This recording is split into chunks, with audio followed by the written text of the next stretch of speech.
Bonjour à tous. Aujourd'hui, on va parler waders. J'ai commandé ma première paire il y a quelques jours et pour être sûr d'en trouver une qui m'aille à la fois en termes de morphologie et en termes d'accessoires, j'ai commandé 3 paires différentes sur un site qu'on va comparer aujourd'hui.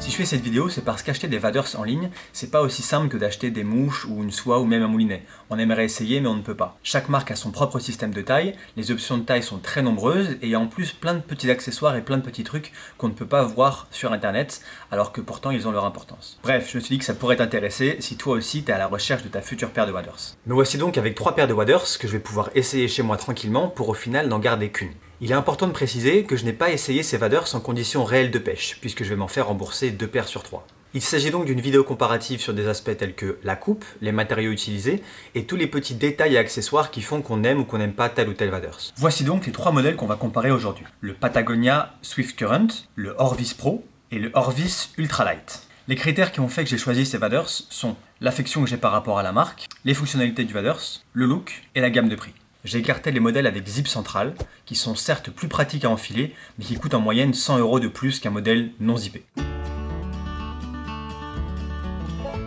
Pas facile de choisir la bonne taille pour ces waders quand on commande à distance. Heureusement, chaque marque propose sur son site un tableau détaillé qui permet de mesurer différentes parties de votre corps et de choisir la taille qui vous correspond le mieux. Dans mon cas, je mesure 1,78 m, je pèse 70 kg, je chausse du 42-43, au niveau de l'entrejambe j'ai environ 78 cm et un tour de taille de 94 cm. Les tailles que j'ai choisies pour chaque waders, en comparant avec les tableaux d'aide de chaque marque, sont: pour le Swift Current, j'ai pris du SRM. SRM veut dire Small, Regular, Medium. Pour les Orvis Pro et les Orvis Ultralight, j'ai pris la même taille, c'est du Medium Regular, c'est du Medium. La bonne nouvelle, c'est que les 3 paires de waders que j'ai reçues me vont parfaitement en termes de taille, ce qui veut dire que les tableaux d'aide proposés par les marques sont vraiment utiles. Avant de rentrer dans les détails de chaque modèle, d'en voir les avantages et les inconvénients, on va d'abord comparer l'aspect global des waders une fois portés.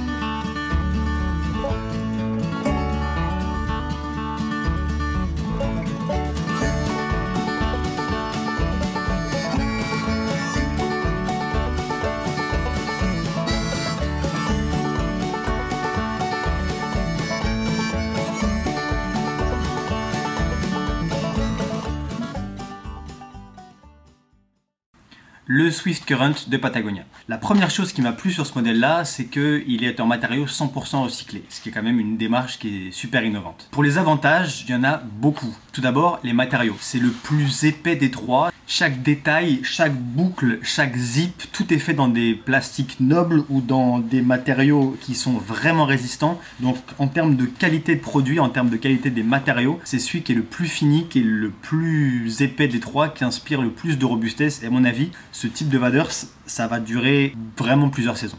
Il a un système bien pratique de descente et de montée rapide du waders quand les conditions climatiques changent. Quand il fait chaud, il suffit de d'éclipser et de le baisser à la taille. Et quand on a plus froid, que le vent se lève ou que la pluie arrive, hop, on le remonte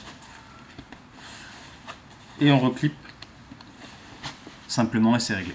On a 2 poches ici kangourou pour pouvoir mettre les mains quand il fait froid, ça c'est bien pratique. On a 2 espaces pour accrocher des accessoires, juste là, pour pouvoir y mettre par exemple des pinces, pouvoir y accrocher des patchs, pouvoir y accrocher un peu ce qu'on veut. On a aussi 2 élastiques sur les côtés, un ici et un là pour pouvoir resserrer le waders s'il est trop grand, par exemple quand on pêche en été, pour pouvoir le resserrer et qu'on n'ait pas d'espace qui baille, parce qu'on a moins de couches sur soi. On a également 2 renforts amovibles en mousse au niveau des genoux. On a également à l'intérieur une poche étanche qu'on va pouvoir utiliser pour mettre les clés, téléphone, etc. à l'intérieur.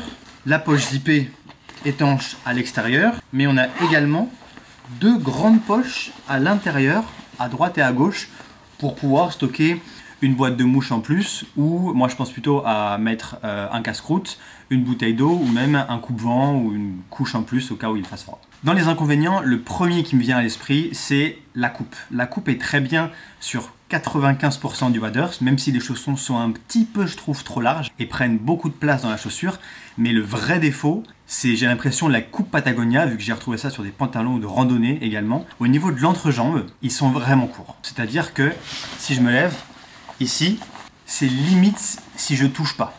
Là, j'ai rien sous le waders et je sens pourtant déjà que même sans avoir ne serait-ce qu'une seule couche, je sens déjà qu'il y a un espèce de frottement au niveau de l'entrejambe et c'est pas agréable. Et c'est dommage parce que tout le reste est très bien taillé. Au niveau de la poitrine, il est plutôt, on va dire, coupé, ajusté. Donc c'est pour des personnes assez fines comme moi. Mais ce problème d'entrejambe, c'est un peu un crève-cœur parce que ça gâche tout, quoi. Autre détail qui, je trouve, manque sur un waders à plus de 600 €, c'est un système d'accroche pour l'épuisette. Quand on veut partir pêcher léger, le fait qu'il n'y ait pas de système d'accroche, moi, je trouve ça embêtant. Autre inconvénient, le système de descente et de montée rapide des waders, des bretelles est hyper pratique devant parce que c'est facilement accessible, mais il y a aussi un réglage derrière à faire.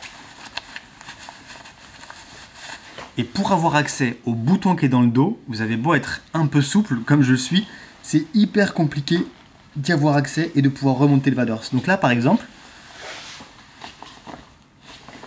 il n'est pas en position haute, il est en position intermédiaire parce que j'arrive pas à le remonter seul. En fait, c'est la boucle en plastique du dos qui est gênée par le passant, par le système coulissant, qui fait que pour le descendre c'est simple, mais pour le remonter, la boucle en plastique se prend dans le passant et c'est hyper dur, voire impossible pour l'instant, de la remettre en place tout seul. Donc c'est vraiment dommage parce que le système est bien pensé et en effet très pratique de pouvoir baisser rapidement et remonter rapidement, mais pour le bouton arrière, c'est vraiment difficile d'accès. Ah, j'oubliais un dernier point avant de le retirer. Le dernier défaut de ce waders Patagonia Swift Current, c'est le système d'accroche du waders à la chaussure de wading. Malheureusement, le pantalon en bas est très étroit et le crochet en métal du waders est trop loin du crochet en métal de la chaussure de wading. Du coup, il y a une espèce d'étirement parce qu'on force sur le pantalon pour pouvoir venir l'accrocher jusqu'à la chaussure de wading et c'est pas agréable du tout, ça force et je pense que dans le temps, malheureusement, ça peut user la paire de waders. Et je crois que ça peut s'expliquer par le fait que sur les dernières paires de chaussures de wading Patagonia que j'ai vues, il n'y a pas de petite accroche en métal sur la chaussure pour venir y mettre le crochet en métal de son waders. C'est peut-être pour ça que malheureusement c'est pas prévu pour aller avec toutes les chaussures de wading. Orvis Ultralight.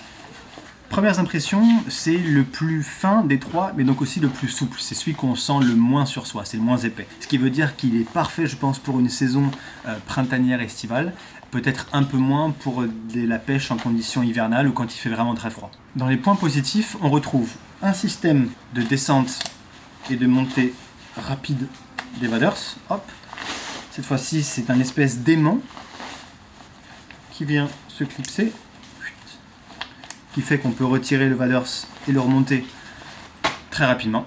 On a une poche zippée centrale ici qui est étanche, avec en plus un petit patch pour pouvoir y mettre des mouches, ici un crochet pour pouvoir y mettre des rangements, mais aussi d'autres crochets à droite et à gauche sur les bretelles pour pouvoir y mettre des zips, pour pouvoir y mettre des pinces, tout ce que vous voulez. On a à l'intérieur un élastique interne ici sur la gauche pour pouvoir resserrer au niveau de la largeur. Le bas du waders est parfaitement adapté pour s'accrocher sur n'importe quel type de chaussure de wading, vu que le chausson est légèrement évasé à la fin pour pouvoir permettre au crochet de s'avancer et de venir se mettre sur le crochet de la chaussure de wading sans étirer le pantalon.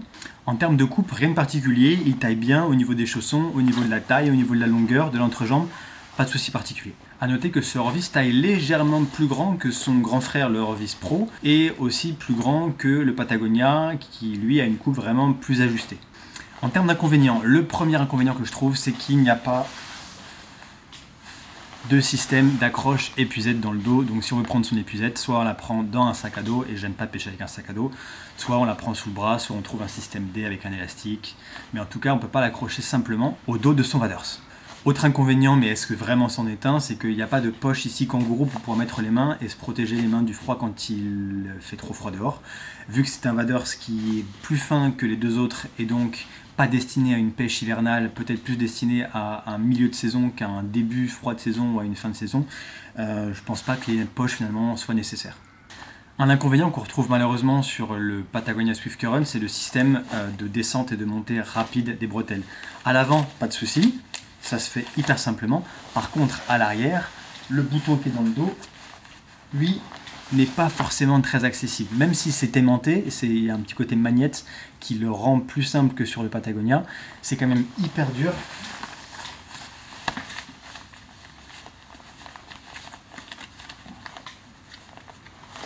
C'est hyper dur d'y avoir accès. Donc, on se retrouve avec un Vaders qu'on peut descendre facilement. Devant, mais derrière, malheureusement, ça reste en haut. Et le problème, c'est que ce système de bouton aimanté est très pratique devant, mais derrière, malheureusement, le bouton fait une espèce d'épaisseur, une espèce de couche. En fait, on sent qu'il y a un bouton dans le dos. Et là, pour l'instant, j'ai quand même un t-shirt et une veste par-dessus, donc j'ai pas juste une petite couche, c'est assez matelassé. Et je sens que j'ai ce bouton dans le dos qui me gêne. Et à moins d'avoir 3-4 couches qui vont matelassé, vraiment, je sens ce bouton et c'est pas très agréable en fait. Troisième et dernier modèle, le Orvis Pro de chez Orvis. Premières impressions, hyper solide, des matériaux super épais, 5 couches en bas, 4 couches en haut. Il est très bien coupé, c'est je pense son avantage numéro 1, c'est qu'en termes de coupe, à la fois aux hanches, à la fois aux pieds, à la fois à l'entrejambe, c'est celui qui me paraît le mieux coupé des 3 modèles. En termes de matériaux, il y a eu un partenariat entre Orvis et Cordura, on peut le voir, l'étiquette qui est juste là. Donc le matériau il fait vraiment solide, on sent que même des épines ou même des cailloux, des branches qui vont venir frotter contre le Vaders vont pas l'abîmer parce que voilà, il est vraiment super épais. Il est moins épais que le Patagonia, mais il est plus épais que le Orvis Ultralight. En termes de bretelles, c'est le seul des 3 modèles qui a un système de bretelles classique avec des clips, que je trouve très pratique pour l'enfiler. On a juste à les retirer, hop, les passer devant, on clip, et c'est réglé, ça s'ajuste super bien. Pour rappel, sur les deux autres, sur le Patagonia et sur le Orvis Ultralight, les bretelles ne sont pas amovibles, donc il faut les retirer comme ceci, ce qui n'est pas toujours évident pour pouvoir les enfiler. Alors que là, hop, on déclipe, on enfile, on reclipe et c'est réglé. Autre avantage, c'est en termes d'accessoires. En plus de la classique poche ventrale étanche zippée devant, on a un patch pour pouvoir mettre ses mouches, comme sur le Ultralight, et on a ici des petits crochets pour pouvoir mettre ses pinces ou n'importe quel type d'accessoire qu'on voudrait pouvoir accrocher. Sur le Orvis Pro, on a enfin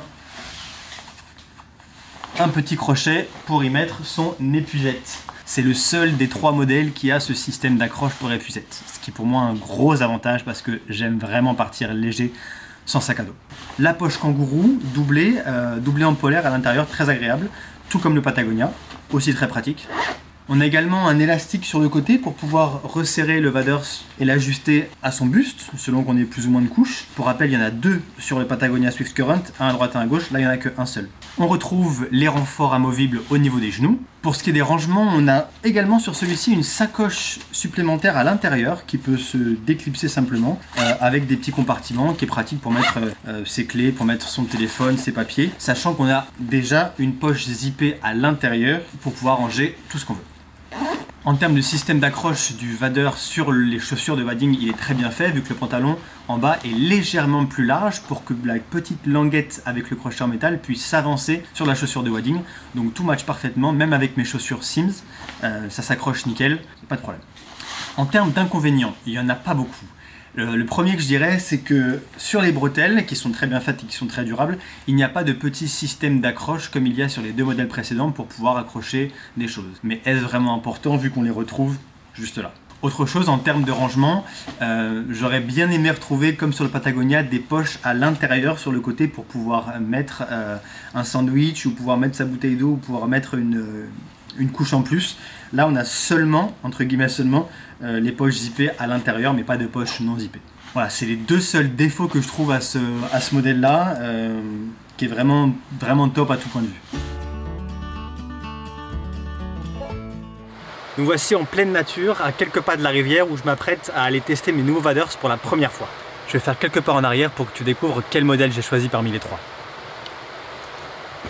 Et voilà, ça y est, j'ai choisi enfin, après de nombreux essais dans mon garage, j'ai choisi le modèle Orvis Pro pour 3 raisons principales. La première raison, c'est la coupe. C'est celui dans lequel je me sens le plus à l'aise, celui dans lequel vraiment Je sens que je pourrais passer des heures, qui montent bien haut, qui est pas trop grand, qui est pas trop petit, avec des matériaux qui sont vraiment super costauds, vraiment super durables.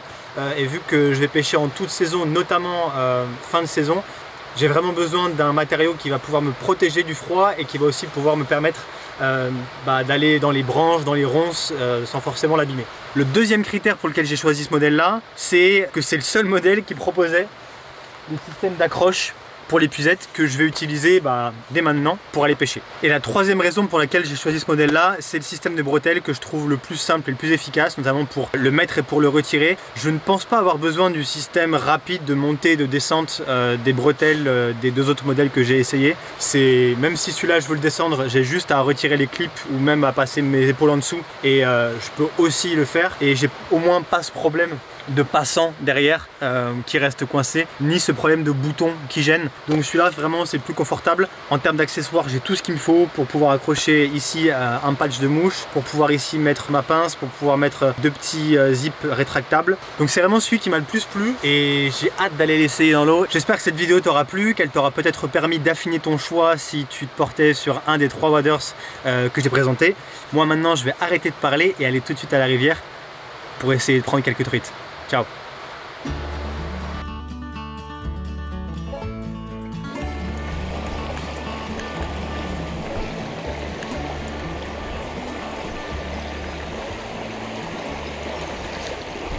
Yes. Oh, joli. Oh putain, elle est belle. Viens ma grande, viens ma grande. Ah yes. Ah, elle l'a pris dans un petit courant. Oh, qu'elle est belle. Elle a pris sur la nymphe. Premier fiche pris avec mes waders. Une belle fario. 2 livres.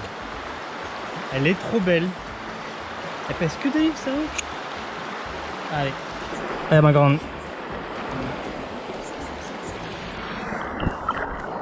Bah, je l'ai attendu celle-là, il doit être 14 h, je pêche depuis 8 h, c'est juste ma deuxième touche, mais une belle fario.